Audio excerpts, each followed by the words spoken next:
Bonjour à tous et bonne journée. Petite vidéo, rapide, je l'espère. Je vais faire, mon budget du mois de mars dès maintenant, sachant que normalement il commence là dimanche puisque j'ai décidé, de faire le mois à 5 semaines en mars. Je sais qu'il y en a qui l'ont fait en février. Moi, ça va commencer du coup en mars. Alors, j'ai longtemps hésité à faire est-ce que je fais mon budget sur 5 semaines. Pour rappel, alors mon budget, normalement, mes enveloppes sont pour le mois, sauf ce qui concerne l'alimentation et le shopping, où je fais des enveloppes à la semaine. Donc ma question, c'était est-ce que du coup, je continue sur la même chose et puis je me fais 5 semaines ou est-ce que je me fais une semaine blanche concernant ces 2 catégories-là? Je suis encore en hésitation. Alors j'ai fait mon budget, d'enveloppe, comme si j'allais pour, 5 semaines. Je crois que c'est le côté, peur de pas avoir d'argent au cas où, enfin d'argent budgété, hein, j'entends. Mais bon, on verra. Au pire, si, j'arrive à faire cette semaine blanche, je sais pas. Est-ce que je les répartirai? Est-ce que je ferai, est-ce que, bah, du coup, je les épargnerai? On verra, on verra. Allez, c'est parti, trêve le blabla. Alors, on commence donc les revenus. Alors, ce mois-ci, j'ai un peu moins au niveau salaire. Alors, mon salaire, moi, n'est clairement pas fixe. Alors il est tombé par contre, alors j'arrondis toujours, hein, à l'euro inférieur et éventuellement je mettrai dans le réel avec, l'exactitude avec les centimes. Alors la CAF, toujours 138. Ça normalement, là, dès le mois prochain, ça va augmenter, c'est la prime d'activité parce que à chaque fois en début d'année, les 3 premiers mois, j'ai moins parce que, en fin d'année, d'avant, j'ai une prime. Et beh, forcément je la déclare et beh, ça me réduit ma prime d'activité. Donc au final ma prime limite passe, heu, est reprise avec la CAF. Mais bon, c'est comme ça. Alors dette, ce mois-ci, je me suis fait un petit découvert. Alors il date pas de ce mois-ci. Disons que c'est, des choses que je ne compte pas forcément. Par exemple, les abonnements Amazon et cetera, où c'est très ponctuel et du coup, je les budgétise pas et du coup, bah, 5 € par-ci, 7 € par-là. Bon voilà, je dois avoir, un découvert de 30 €. Alors ce mois-ci, je mets que 20 €. Je sais plus écrire. Je mets que 20 € pour le remboursement de découvert et puis, je rembourserai le reste, le mois prochain. Parce que c'est assez ric-rac, comme c'est un mois à 5 semaines, ça va être très, très compliqué. J'ai pas fait le total ici, j'ai pas fait le total, on est à 1 554 €. Donc ici, on est à 20 € de dette. Donc le découvert pour moi, c'est une dette, hein, c'est une dette, que je dois à ma banque, en fait. Ensuite, en charge, alors là, il faut que je reprenne les mois précédents. Alors, j'ai le prêt, donc ça, c'est le prêt immobilier, donc 380. Comme d'habitude, je me fais avoir. J'ai fait trop près les tableaux. Donc, je disais 398 €. Donc, sachant que moi, ça se fait sur 3 prêts, mais bon, j'additionne les 3, hein. Assurance, c'est pareil. Alors ça comprend l'assurance du prêt, l'assurance habitation et l'assurance auto. Mais là, je regroupe, ça fait 69 €. Ensuite, on a, l'entretien de la chaudière, donc là qui est mensualisé et c'est 12 €. Les frais bancaires, donc ça c'est concernant le crédit mutuel parce que je vous rappelle que j'ai un autre compte chez Boursorama avec une carte de paiement auquel là je ne paye pas de frais et qui me sert uniquement à payer l'essence ou quand je fais mes courses en ligne sur le site de La Fourche. Alors, les frais bancaires, j'en ai pour 9 €. L'abonnement téléphone, pour le moment, c'est toujours 20 €. Alors, ça va peut-être changer, je vais vous expliquer après. Électricité. Alors, le mois dernier, j'en ai eu pour un peu moins, mais un peu plus, pardon, de 40 €, mais voilà, je mets quand même 40 € parce que souvent c'est un peu moins, je paye un peu moins.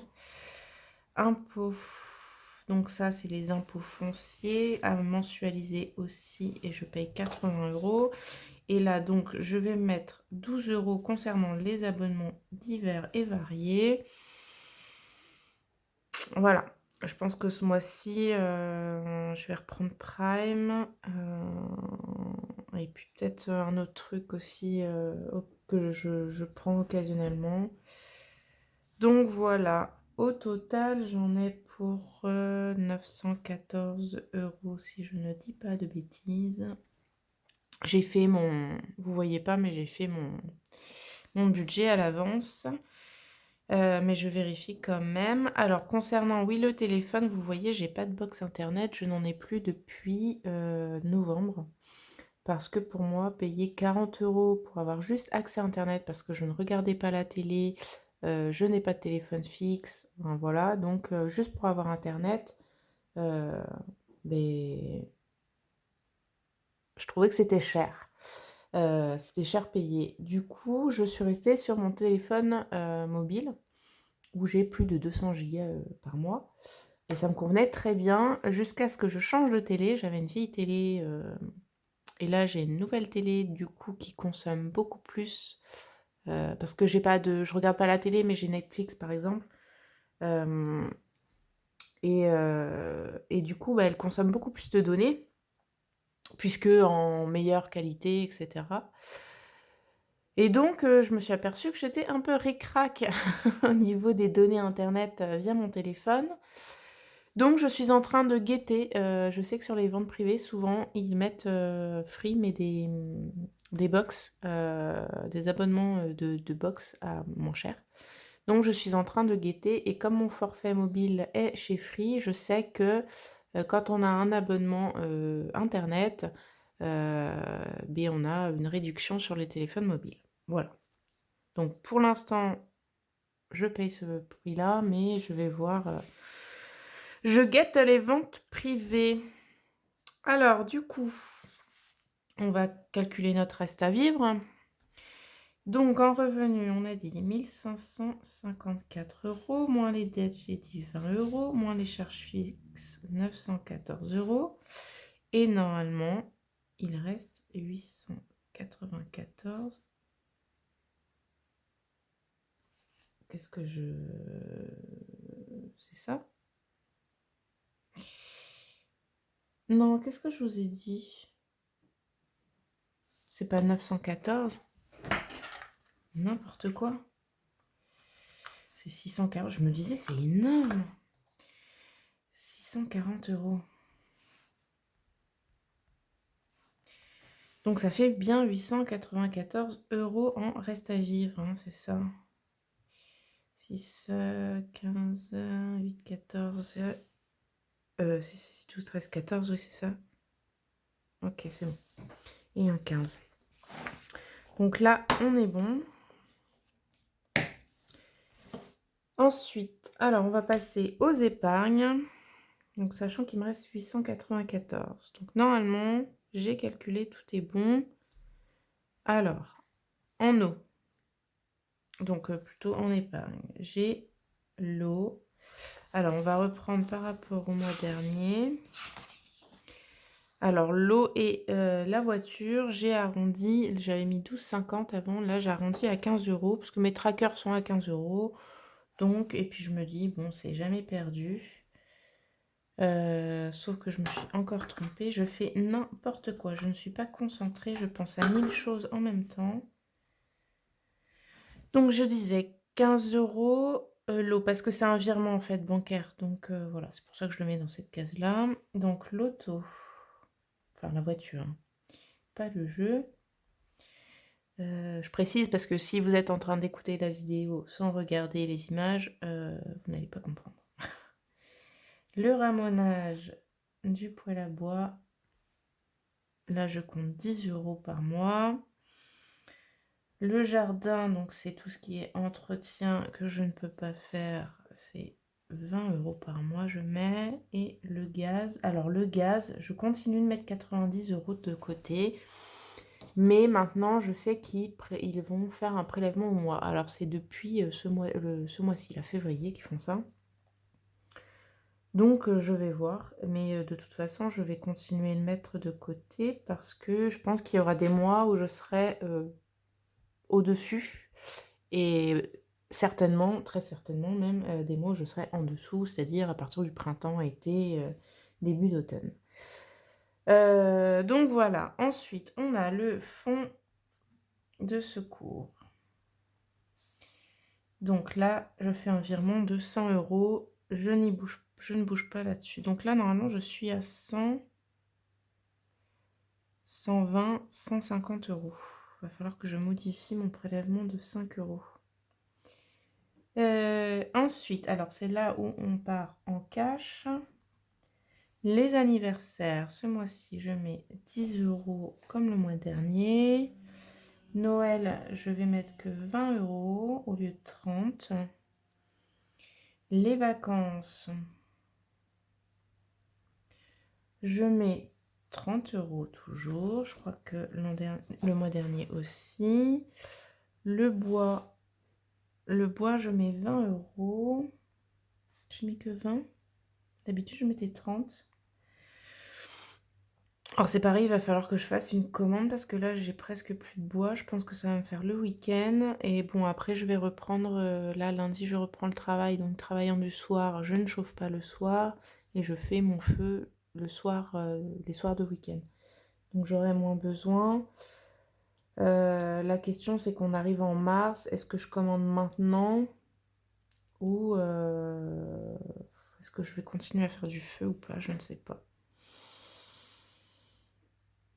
Vous voyez à quoi je pense en même temps que j'écris, que je remplis, du coup je ne suis pas du tout à ce que je fais. Alors animaux, ça pareil, je continue. Alors animaux c'est pareil, j'ai mis 10 € de moins, mais je continue à mettre. Pour rappel, je n'ai toujours pas d'animaux, mais je compte adopter de nouveau un chat. Et je me constitue une enveloppe pour l'adoption, le matériel que ça nécessitera, et puis les soins vétérinaires et la sécurité en fait des soins derrière, quoi. Voilà. Ensuite, j'ai beauté. Alors, beauté, mon enveloppe est vide normalement. Donc, j'ai mis que 10 € ce mois-ci au lieu de 20. Normalement, j'ai mis 50 € de moins dans les enveloppes. Jardin. Donc là, c'est tout ce qui est pour le potager, les fleurs. Enfin, voilà, quand j'achète. Là, par contre, je continue de mettre 30 €. Et shopping. Je vais pas tarder, je pense, à taper dedans. Parce que je pense que je vais faire une commande justement sur Amazon. De choses que je ne trouve pas. J'ai fait les magasins là et j'ai pas trouvé ce que je voulais. Donc normalement j'ai dit 150, 250 et là on est à 150, donc ça fait 300, 300, 450. Qu'est-ce que je vous dis? Je suis à combien là? 50, 90, 100, 130, 150, 300, 400. Je ne sais plus compter. Alors 400 €, donc normalement il me nous reste 494 €.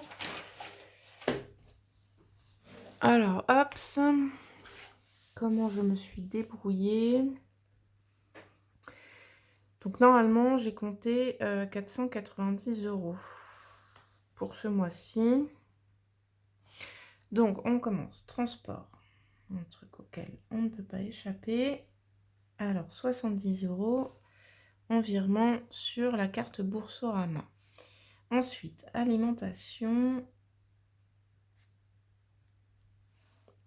Alimentation, donc je vais partir sur 5 semaines à 40 €, ça me fait 200 € et je vais mettre que 10 € sur, ma carte Boursorama parce que je n'ai pas de commande à faire ce mois-ci et il me reste 15 € des mois précédents. Donc en gros, j'ai 25 €, heu, voilà. Donc pour l'instant, je les laisse. Tabac, ce mois-ci, je prévois. Et puis, bah, tant mieux si je les utilise pas, mais au moins si je dois les utiliser, eh beh, je taperai pas ailleurs.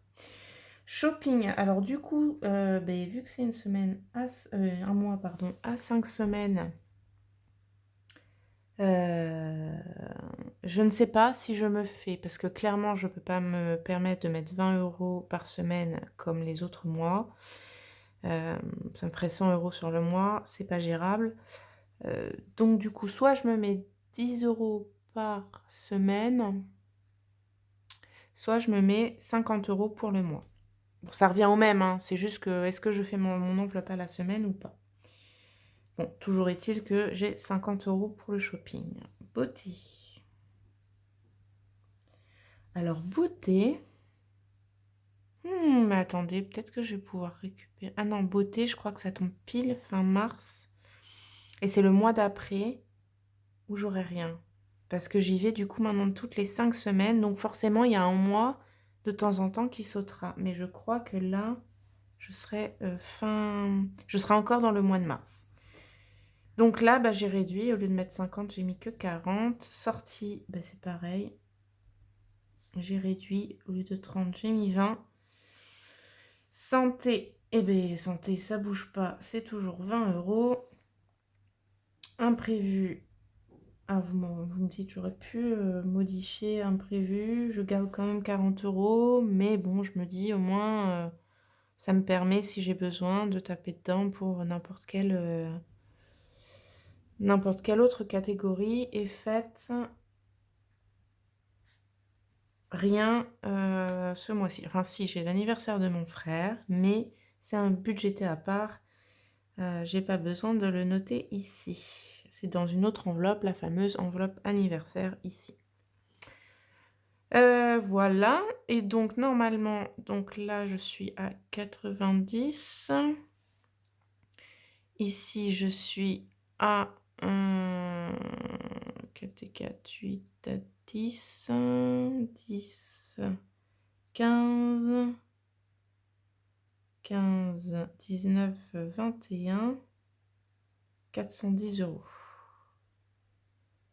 Plus 90, donc on est bien ah mais non, je suis pas bon en fait. Ah non, pardon, pourquoi j'ai mis 90 et 80? Parce que j'ai pas modifié j'ai recopié bêtement sur mon carnet et j'ai pas modifié. Bref, donc du coup, je suis à 490.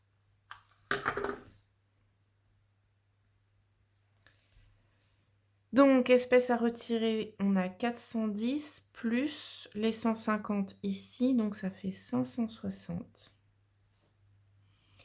Virement Boursorama, on a dit que j'avais 80 € ce mois-ci. Le virement CMB, donc c'est celui-ci.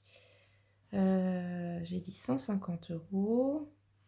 Virement LEP, bon celui-là c'est automatique. Celui-ci aussi, mais en ce moment j'ajuste un peu. Donc il me reste normalement, on a dit 4 €. Voilà. Donc c'est pas 0, mais tant que c'est positif, ça ne me pose pas de problème.